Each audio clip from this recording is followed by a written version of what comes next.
Nag-away si Don Facundo at Doña Bettina dahil sa hindi pagsang-ayon ni Don Facundo na paalisin si Tinding sa kanilang mansyon. Sinabi ni Bettina na kargo na ni Facundo pag nagkaproblema dahil kay Tinding. Samantala, sa bahay ng mga Dimagiba, labis ang pag-alala ni Santino nang makita niya ang kanyang inang si Marites sa kanilang bahay. Tinanong niya ito kung ano bang nangyari dahil ang buong akala niya ay tuluyan na silang iniwan. Pinaalala naman ni Marites sa kanya na hinding-hindi niya iiwan ang kanyang pamilya. Sinabihan din niya si Santino na simula ngayon ay matuto na siyang tumayo sa sarili niyang paa at huwag nang umasa kahit kanino, lalo na sa kanyang kuya Tanggol. Kung maaari rin ay kalimutan na niya ito. Nagulat si Santino sa sinabi ng ina.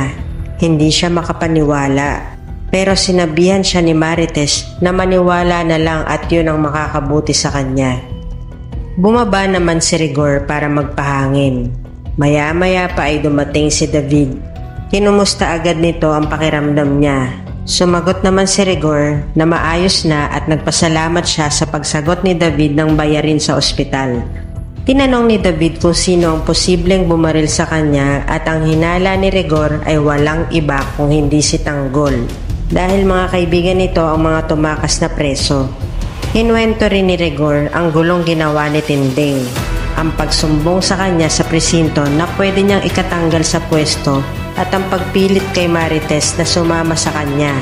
Sumagot naman si David na sana raw ay sumama na lang ang nanay niya kay Tinding dahil puro problema lang ang dala nila. Sinaway naman siya ni Rigor at sinabing huwag magsalita ng ganun laban sa nanay niya. Ilang sandali pa ay umakyat na si David para magpahinga. Pero pag akyat niya ay nakita naman niya ang kanyang inang si Marites. Kinausap niya ito tungkol sa nalaman niya mula sa kanyang amang si Rigor na si Tanggol ang may kagagawa ng pagbaril sa kanya. Pinabulaanan naman iyon ni Marites kaya nainis si David at sinabing mali ang pagpapalaki ni Marites kay Tanggol kaya napariwara. Huwag na rin niyang pagtakpan pa ito dahil wala nang pag-asa pang tumino si Tanggol. Hindi na sumagot pa si Marites at tinalikuran na rin siya ni David. Habang sa mansyon ng mga kabalyero, sumama sila Tanggol kila Supremo pa uwi dahil wala na silang tutuluyan pa. Tinanong ni Supremo kung ayos lang ba kay Amanda at sumagot ito na wala naman na silang magagawa kaya sinama na nila ang mga ito. Pinaalalahanan ni Berting si Tanggol na sana ay huwag na siyang magdala pa ng gulo. Nangako naman si Tanggol na susunod at magpapakabait na sila. Labis naman ang pagkadismaya ni Amanda sa liit ng binayad sa kanila nila Marcelo. Kaya muli niyang tinanong si Tanggol kung may kinalaman ba ito sa pagkawala ng Star of Venus. Itinanggi pa rin ni Tanggol na may alam siya sa pagkawala nito. Sa teritoryo naman ng Red Phoenix, ibinalita ni Lucio at Roy kay Angkong na napatay na nila si Ramon at nilimas din ang bodega ng mga Montenegro. Tuwang-tuwa kaya nagbigay ng malaking halaga si Angkong kay Lucio. Sinabi rin nito na ang Red Phoenix na ang hari ng buong Maynila. Samantala, sinuntok ni Teban si Kidlat sa pagkamatay ng kagrupo nilang si Kaloy. Sinisisi niya ito dahil kung nadala raw sana nila sa ospital ay buhay pa ito. Agad naman silang inawat nila Lucio at iba pang kasamahan. Sinabi naman ni Angkong kay Roy na dahil sa napatay na nila si Ramon, mas marami pa silang makakaaway para subukan ang kanilang kapangyarihan.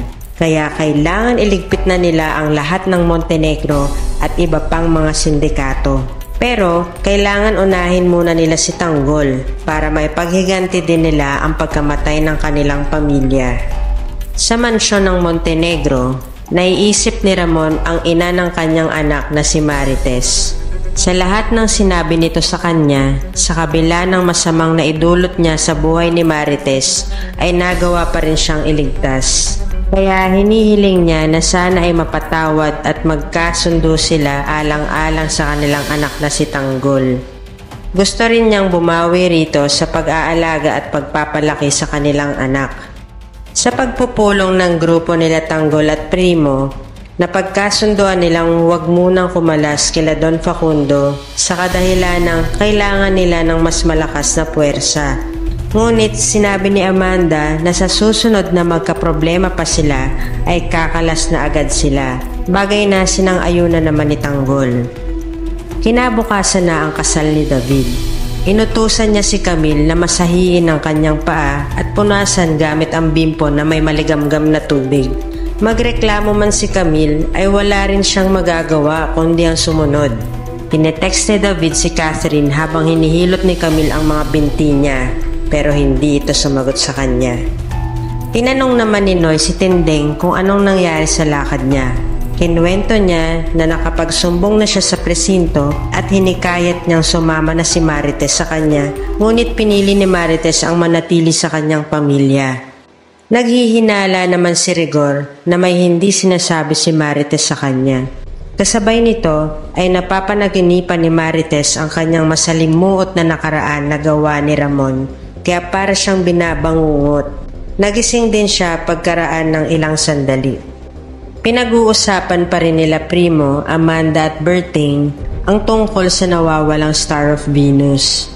Nabanggit ni Primo na kailangan mahanap nila ang diamante dahil baka sila ang balikan ng mga tauhan nila Don Facundo.